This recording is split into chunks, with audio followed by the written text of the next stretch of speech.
नुआ संसार तोते अभिनंदन तो चल बाटरे झर फूल चंदन तो चल बाटरे झर फूल चंदन समयर चक्का भौरी घुरे घुरे फूले कांदनालो चढ़ीबु तू फूल सवारी धीरे धीरे फूले कांदनालो बाहादर सुख परा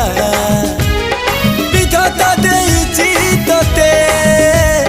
विरह वेदना सबु सहिबाकु हवा मते